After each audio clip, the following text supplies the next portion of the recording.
खूनी कुआं। सीमा गर्मियों की छुट्टियों में अपनी नानी के गांव आई थी। सीमा नानी के घर पहुंचने के बाद अपनी नानी के पैर छूती है और उनसे आशीर्वाद लेती है। तभी उसकी नानी उससे कहती है, इतनी बड़ी हो गई मेरी सीमा, चल जल्दी से हाथ मुंह धो ले, मैं तेरे लिए खाना लगा देती हूँ। भूख लगी होगी ना? हाँ नानी, भूख तो लग रही है मुझे, आपके हाथ के बने हुए पीले दाल और चावल खाने की। कितना टाइम हो गया है मुझे आपके हाथ का बना हुआ दाल चावल खाए हुए। तू तो नौकरी में व्यस्त थी, तो तुझे कहाँ से टाइम मिलेगा अपनी नानी के लिए? और जब इतने टाइम बाद आई है तो ज्यादा टाइम के लिए रुक कर जाएगी तू। हाँ नानी, इस बार पूरे 2 महीने के लिए आई हूँ। सीमा की नानी अंदर जाकर उसके लिए खाना बनाने लगती है। सीमा कमरे में अकेली होती है, तभी उसे किसी औरत के रोने की आवाज सुनाई देती है। वो कभी खिड़की से बाहर झांकती है तो कभी दरवाजे से बाहर झांकती है। उसे समझ में नहीं आ रहा होता है कि आखिर रो कौन रहा है। तभी नानी खाना लेकर आ जाती है। वो अपनी नानी से कहती है, नानी, कोई औरत रो रही है क्या? मैं जब से यहाँ आई हूँ तब से मुझे यहाँ किसी औरत की रोने की आवाज आ रही है। हे भगवान, कहीं ये वही तो नहीं? बोलो ना नानी।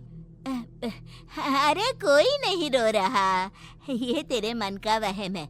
और तू ना अब खाना खा ले, ज्यादा यहाँ वहाँ की बातों में ध्यान मत दिया कर। जल्दी से खाना खा और फिर मेरे साथ आ जा मेरे कमरे में, दोनों बैठकर खूब सारी बातें करेंगे।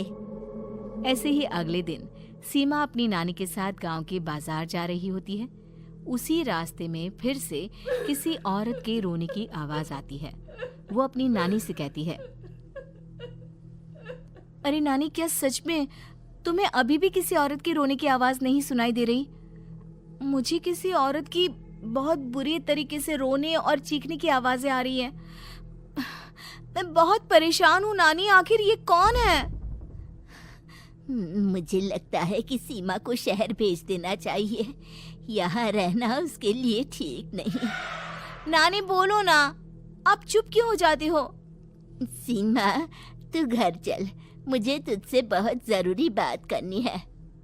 नानी सीमा को घर ले आती है और सीमा से कहती है, सीमा, कल सुबह तू शहर वापस चली जाएगी। अरे अचानक? आखिर क्या बात है नानी, आप मुझे ऐसे जाने को क्यों कह रही हो? मैं बस जो कह रही हूँ उस पर ध्यान दे। तू कल सुबह यहाँ से चली जाएगी, और ये बात मैं कोई मजाक में नहीं बोल रही। तू कल जाएगी तो मतलब जाएगी। अरे नानी, चली जाऊंगी मैं, ठीक है, पर आखिर बात क्या है ये तो बता दो। मम्मी से कोई बात हुई है या फिर मुझसे कोई गलती हुई है जो तुम मुझे अचानक से जाने के लिए बोल रही हो? देख सीमा, रात बहुत हो चुकी है और मुझे इस बारे में कोई बात नहीं करनी। चल, अब चल के मेरे साथ सो जा। सुबह की बस पकड़कर तुझे शहर भी तो जाना है। सीमा को अपनी नानी का ऐसा व्यवहार देखकर बहुत ही अजीब लगता है। उसे कुछ समझ में नहीं आ रहा होता है कि आखिर उसकी नानी उसे अचानक से गांव छोड़कर जाने के लिए क्यों कह रही है। ये सारी बातें सोचते सोचते सीमा की आंख लग जाती है और वो अपनी नानी के साथ सो जाती है।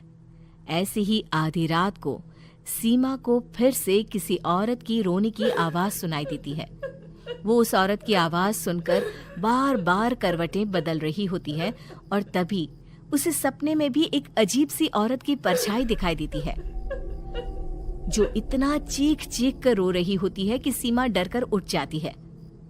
वो पूरे पसीने पसीने हो रही होती है। वो अपने आसपास देखती है तो घर में बिल्कुल शांति का माहौल होता है। सीमा घबरा जाती है। वो अपनी नानी को जगाने की कोशिश करती है, मगर उसकी नानी नहीं जगती।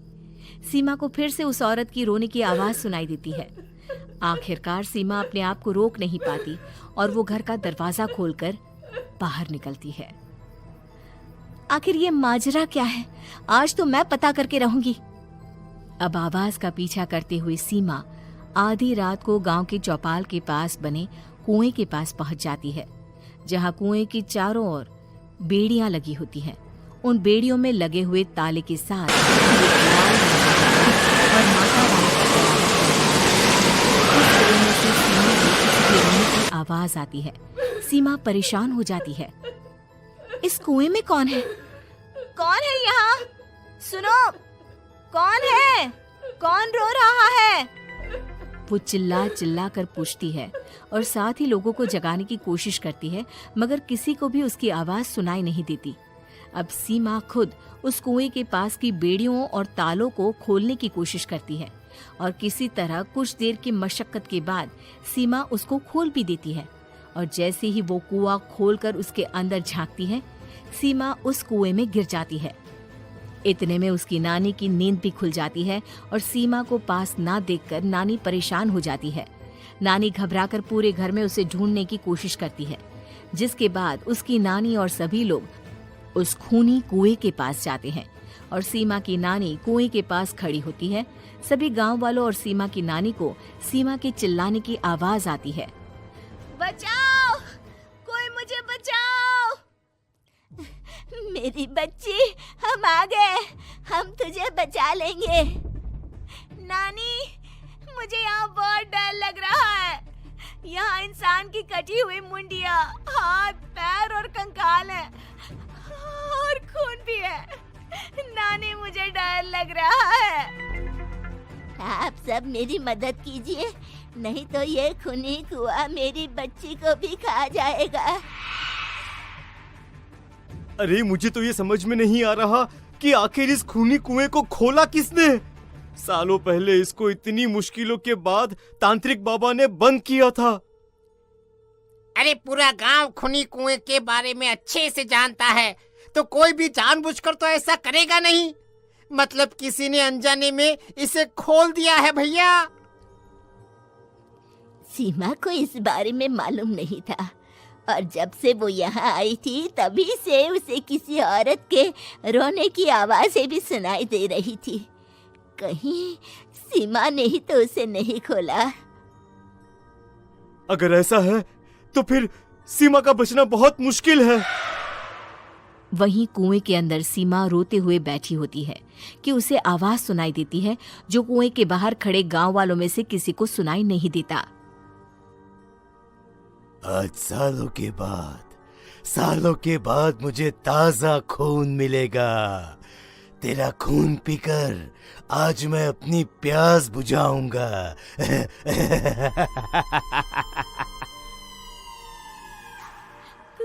कौन है? मत मारो प्लीज, मुझे जाने दो प्लीज। मैंने किसी का क्या बिगाड़ा है? वो तुझे मरने के बाद पता चल ही जाएगा। जितने में गांव वाले और सीमा की नानी कुछ सोच पाते, उतने में उन्हें सीमा के चिल्लाने की आवाज आती है और अगले ही पल सब शांत हो जाता है। क्या हुआ? सीमा, मेरी बेटी। माफ करना बहन, लेकिन अब सीमा वापस नहीं आएगी। हमें एक बार फिर से कुएं को बंद करना होगा। गांव वाले तभी तांत्रिक को बुला कर लाते हैं। एक बार फिर अपनी शक्ति से तांत्रिक बाबा उस कुएं को हमेशा हमेशा के लिए बंद कर देते हैं और वहां एक बोर्ड लगा दिया जाता है कि यहाँ आना मना है।